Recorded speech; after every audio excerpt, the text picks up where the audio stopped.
Dengue ফলের চেয়ে এতে তো আর বড় মনে হইতেছে, বড় মনে হলে তো হবে না। পেয়ারার মতো বড়, পেয়ারা হচ্ছে তো বড় তো, হ্যাঁ পেয়ারা তো হচ্ছে তো অনেক বড়।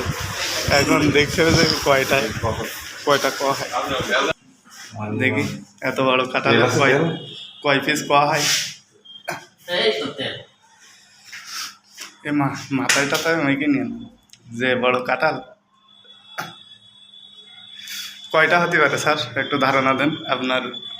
কাঁঠাল যখন 5-7টা হয়, 5-7টা মতো, তো কোয়া কি বড় অনেক?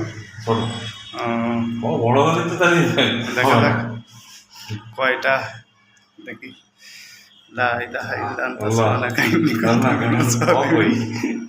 এ তো অনেক পাতলা খোসা, তার মানে কত হইতো দেখা যায়। এ তো মেলা হবে মনে হয়, খালি কষা দেয়নি।